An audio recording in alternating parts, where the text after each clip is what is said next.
국민 라디오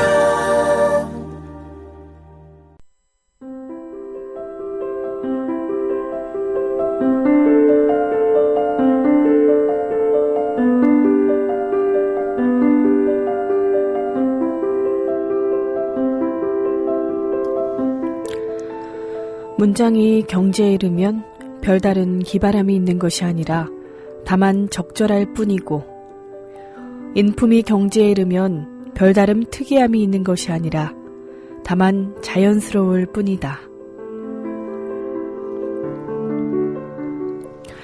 홍자성의 책은담 한 구절로 문을 여는 오후의 클래식입니다. 4월 11일 월요일, 베토벤 심포니 제5번 운명으로 첫 곡 띄워드립니다.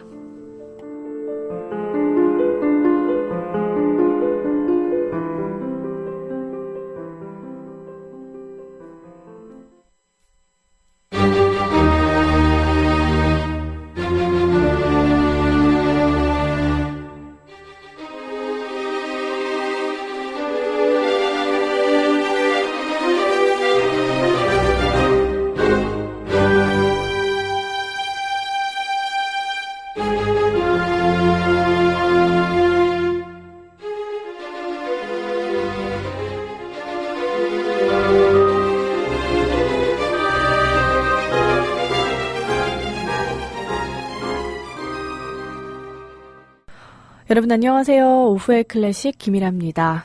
네, 첫 곡으로 베토벤 심포니 5번 운명교향곡 띄워드렸습니다. 베토벤 교향곡 5번 흔히 운명교향곡이라고 불리는데요. 운명이라는 이름의 유래는 베토벤이 한 말에서 나왔습니다. 어느 날 베토벤의 제자가 1악장 서도의 주제는 무슨 뜻이냐고 물었을 때 베토벤이 운명은 이와 같이 문을 두들긴다 라고 했다고 한 건데요. 그러나 운명교향곡이라는 별칭은 다른 나라에서는 쓰이지 않고 일본과 우리나라에서만 그렇게 불립니다. 베토벤 운명은 3번 영웅을 완성한 후인 1804년부터 작곡을 시작했습니다. 그러나 다른 곡들 때문에 작업이 미뤄지다가 1807년에서 1808년경에 집중적으로 작곡돼서 완성됐습니다. 그때 베토벤은 6번 전원도 작곡을 병행했죠. 그래서 5번의 초연이 1808년 12월 22일에 있었는데 같은 날 6번 전원도 초연이 이루어졌습니다. 초연이 이루어지는 연주회 때 6번 전원이 먼저 연주돼서 세상에 공개된 것은 운명교향곡보다 전원이 더 빨랐다는 게 참 흥미로운 이야기입니다. 이 곡을 작곡할 당시에 베토벤은 큰 시련을 겪고 있었습니다. 잘 아시다시피 베토벤의 귀는 점점 나빠져 있었고요. 나폴레옹이 빈을 점령하는 등 그가 사는 세상도 혼란스러운 시기였습니다. 그러니 이 교향곡을 운명을 극복하는 인간의 의지와 환희를 그렸다고 해석하는 것도 그럴듯하죠. 곡을 들으면 1악장에서는 시련과 고뇌가, 2악장에서는 다시 찾은 평온함이, 또 3악장에는 쉼없는 열정이, 4악장에서는 도달한 자의 환희가 느껴집니다.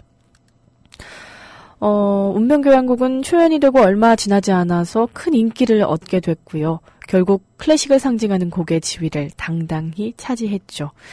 특히 서두의 4개의 주제가 2차 대전 당시 BBC 뉴스의 시그널로 쓰여서 더욱 유명해졌습니다. 그렇게 된 이유가 이 리듬이 모르스보 V, 즉 빅토리를 표현하기 때문입니다. 전쟁 시에는 적국의 작곡가의 음악을 연주하는 걸 꺼리기 마련인데 이 곡이 독일과 적이었던 영국의 국영방송의 시그널로 쓰였다는 것은 누구나 이 곡이 인간 사이의 갈등이나 전쟁 따위는 뛰어넘는 명곡이다 라고 인정했다는 걸 나타내 주겠죠. 네. 엘비스 333님이 첫 음악 너무 좋아요. 운명교향곡. 이 곡이 나오길 내심 기대했다고. 역시 전 운이 좋아요. 하셨네요. 네, 운이 참 좋으시네요. 신청곡 듣고 싶은 곡이 라디오에서 나올 확률이 얼마나 될까요? 네, 아무튼 좋은 운을 가지셨습니다. 발음은 왓도요로 발음을 하셨네요. 네, 좋은 발음도 가지셨습니다. 오늘도 여러분과 함께 새로운 작곡가를 만나러 갈 건데요.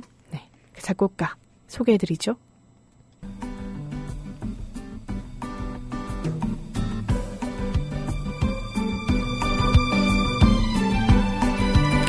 나는 누구일까요? 나는 핀란드의 작곡가입니다. 어려서부터 피아노를 배웠고 독학으로 음악 이론을 공부하며 틈틈이 작곡에도 손을 댔습니다.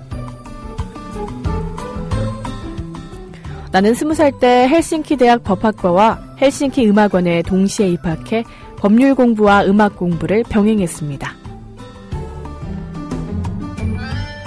음악원을 졸업한 후 독일의 베를린과 오스트리아의 빈으로 유학을 떠났고 이때 브람스를 비롯한 당대의 음악 거장들과 사귀며 많은 영향을 받았습니다.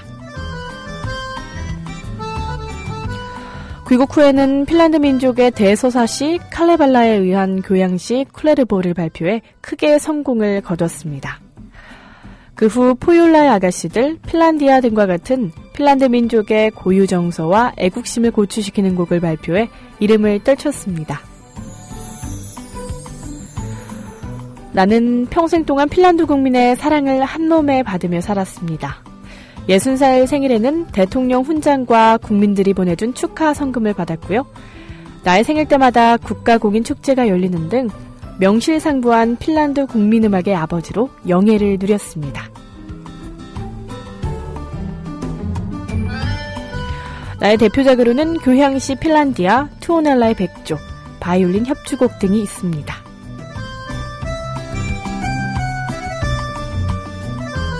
나는 누구일까요?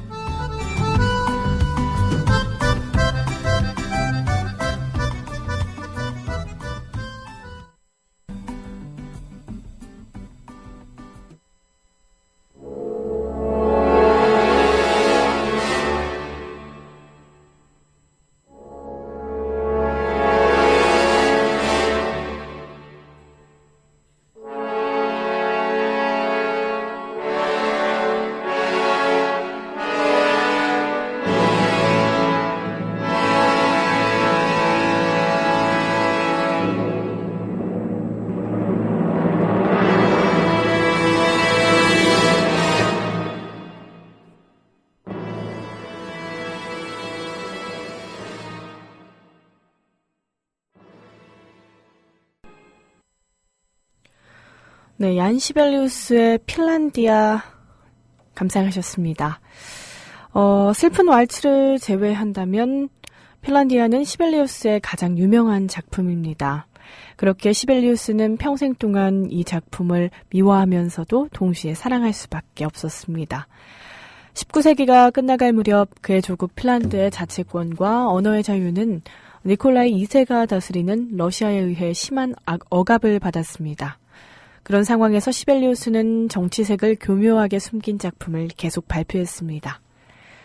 1899년 11월에 언론연금기금을 모으기 위해 여러 행사들이 기획됐는데요. 그 행사는 핀란드의 역사를 다룬 공연들도 포함되어 있었습니다. 시벨리우스가 이 행사를 위해 쓴 곡이 피날레를 장식했는데요. 핀란드여 일어나라 라는 곡이었습니다. 이 곡은 금세 전 세계로 폭풍처럼 퍼져나갔고 핀란디아라는 제목은 시벨리우스의 가장 열렬한 추종자였던 악셀 카펠랑의 아이디어였습니다. 유명한 중심 멜로디는 찬송가로도 널리 불렸고 다양하게 편곡돼 연주되고 있습니다. 시벨리우스는 핀란디아를 직접 피아노 곡으로 편곡했고 1940년대에는 핀란드어 가사를 붙인 혼성 합창단이 핀란디어 창가로 부르기도 했습니다. 네. 또 우리 그로하다님도 오셨네요. 조금 늦었지만 오후에 클래식 출석해요 해주셨고요. 잘 오셨습니다.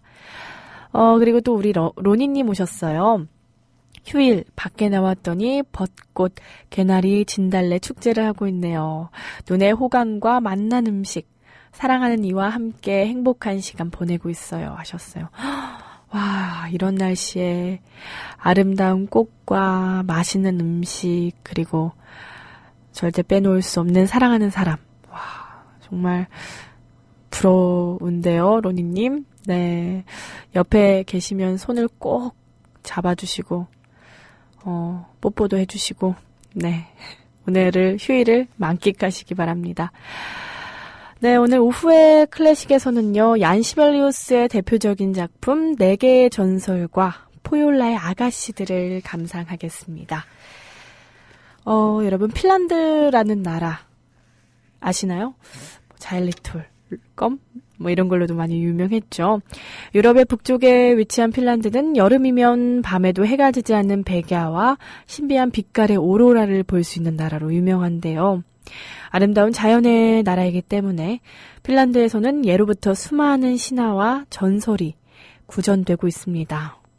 핀란드의 이야기 시집 칼레발라에 이렇게 무궁무진한 이야기가 담겨 있습니다. 핀란드의 대표적인 작곡가, 아버지라고 불린다고 했죠. 얀 시벨리우스. 이 얀 시벨리우스에게는 칼레발라는 음악에 물을 길어올리는 영감의 샘 같은 것이었다고 해요.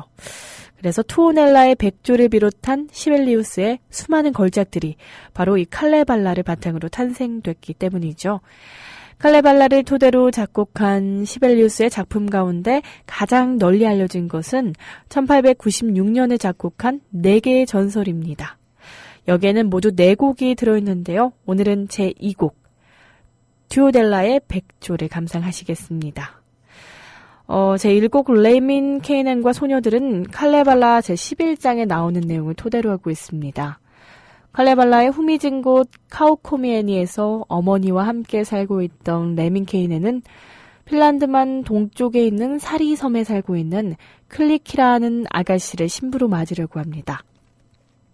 사리의 꽃이라고 불리는 퀼리키는 숱한 남자들의 고온에 콧방귀도 끼지 않는 콧대 높은 아가씨였어요. 레민케이넨은 그녀에게 청혼하기 위해 어머니의 만류를 무릅쓰고 모험의 길을 떠납니다. 사리에 간 레민케이넨은 순식간에 아가씨들의 인기를 독차지해요. 하지만 콧대 높은 퀼리키만은 절대로 레민케이넨에게 관심을 보이지 않습니다. 그러던 어느 날 넓은 초원에서 퀼리키가 다른 아가씨들과 춤을 추고 있을 때 레민케이넨은 썰매를 쏜살같이 몰아서 그녀를 낚아챘습니다. 납치된 퀼리키가 슬픔의 눈물을 흘리자 레민케이넨은 퀼리키를 안심시키는데요. 그의 진심 어린 이야기를 듣고 마음이 누그러진 그녀는 결국 레민케이넨의 구혼을 받아들이기로 합니다. 하지만 여기에는 한 가지 조건이 있었어요. 다시는 모험에 나서지 않는다는 것이었어요. 퀼리키를 아내로 만든 것이 급했던 레민케이넨은 지키지도 못할 약속을 하고 그녀를 집으로 데려옵니다. 이처럼 레민케이넨과 소녀들은 레민케이넨과 퀼리키의 관계를 묘사하는 음악들로 채워져 있는데요. 모험을 즐기는 레민케이넨의 음악은 시종일관 활달하게 흘러가고 아가씨의 주제는 중간에 비통한 느낌으로 빠져들었다가 다시 즐겁고 경쾌한 분위기로 옮겨갑니다. 시벨리우스의 제2곡 투오넬라의 백조 먼저 감상하실까요?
네, 투오넬라의 백조 감상하셨습니다.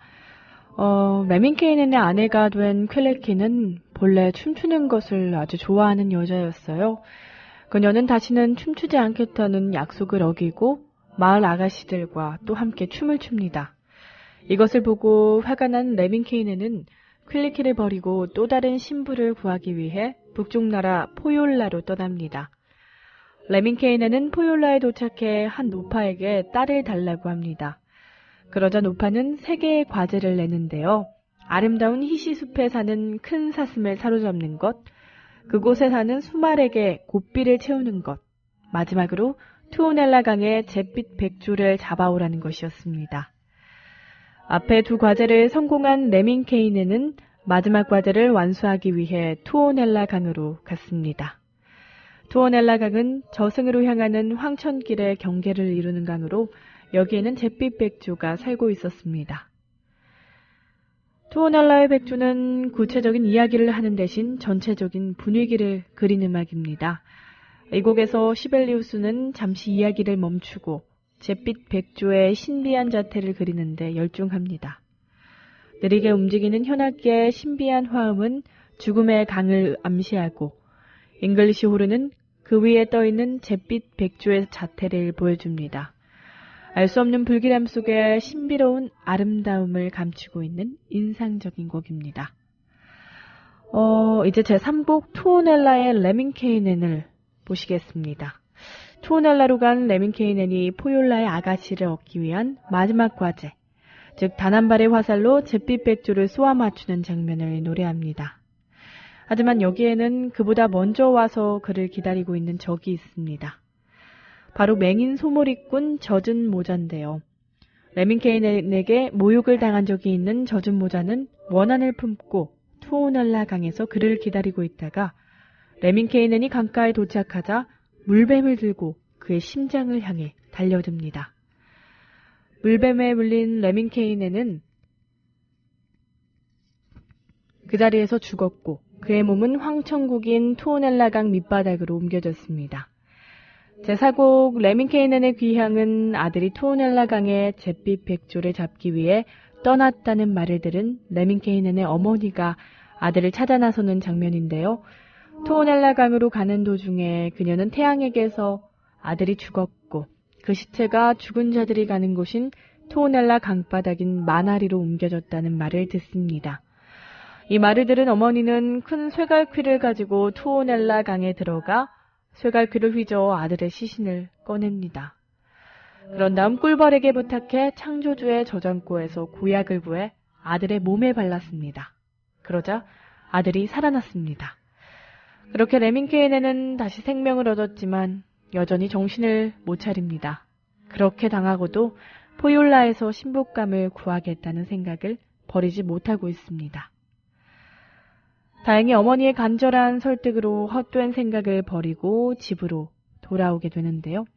시벨리우스의 포욜라의 딸 감상하시면서 이야기 계속 가죠.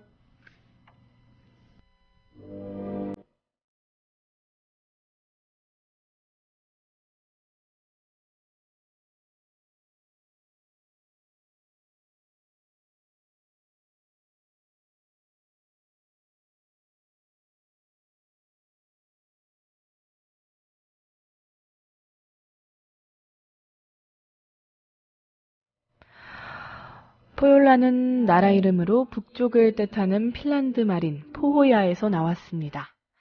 포욜라는 여러 점에서 칼레발라와 대비됩니다.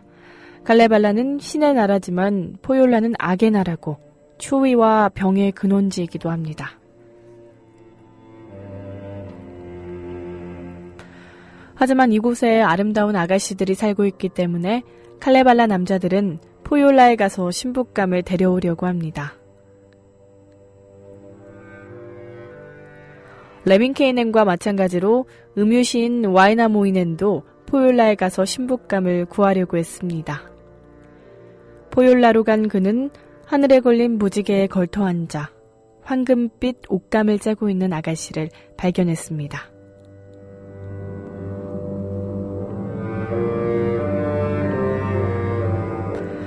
그 그 모습이 너무나 황홀해서 눈이 부실 정도였습니다.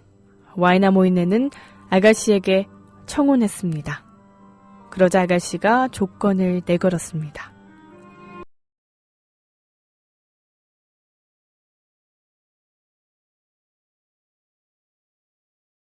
만약 날 없는 칼로 머리카락을 세로로 자른다면, 보이지 않는 올가미로 새알을 건질 수 있다면 그때 당신의 신부가 되겠어요.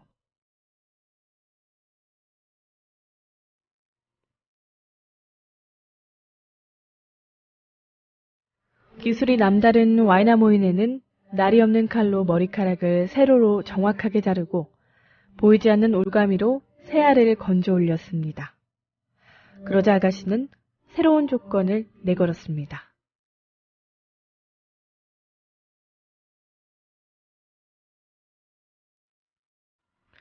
당신이 돌껍질을 벗기고 채찍으로 얼음을 작은 조각 하나도 튀지 않게 정확하게 자를 수 있다면 그때 당신의 아내가 되겠어요.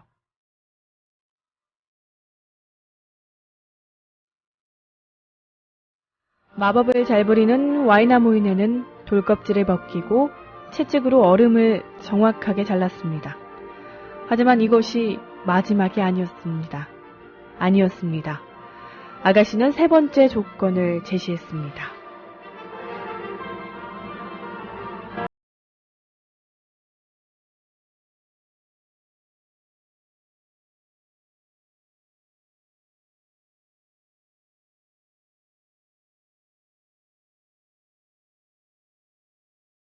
하지만 배를 밀려고 무릎을 구부리거나 움직이려고 팔을 쓰거나 만지려고 손을 대거나 돌리려고 발을 쓰면 안 돼요.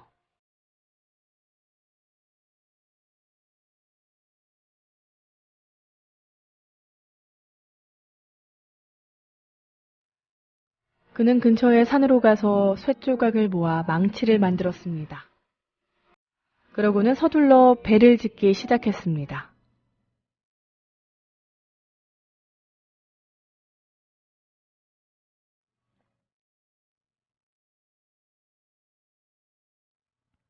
그러나 사흘째 되는 날 악녀 희지가 나타나 와이나모이넨의 손에서 망치를 빼앗아 땅에 떨어뜨렸습니다.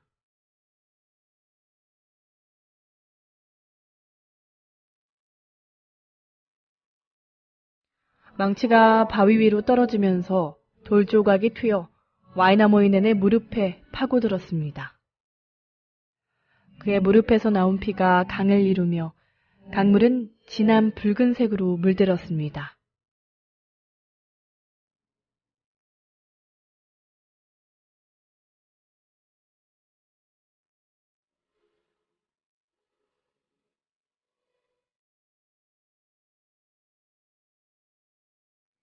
이렇게 해서 포욜라의 아가씨를 신부로 맞이하려던 와이나모이넨의 계획은 실패로 끝나고 말았습니다.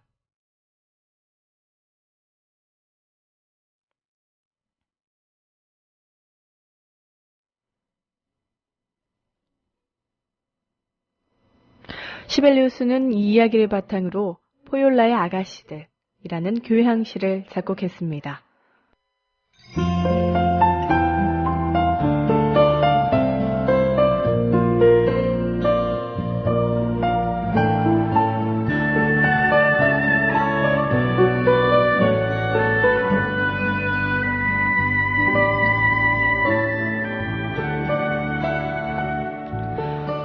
(4월 11일) 오후의 클래식, 얀 시벨리우스의 대표적인 작품 4개의 전설, 포욜라의 아가씨들을 감상하셨습니다.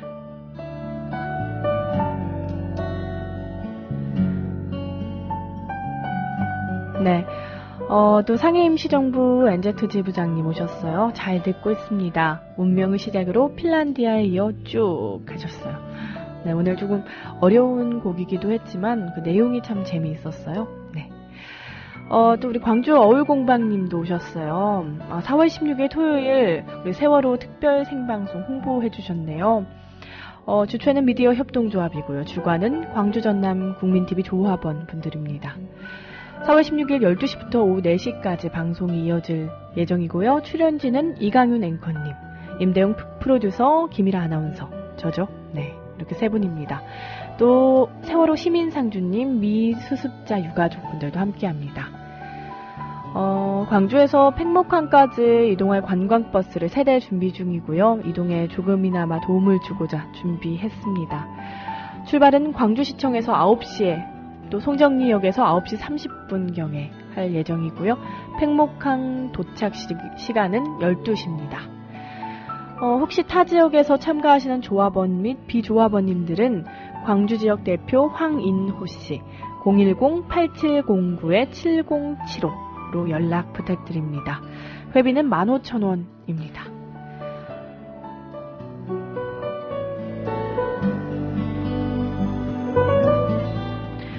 네, 여러분 오늘도 예쁜 오후 보내시고요. 지금까지 오후의 클래식의 김일아였습니다.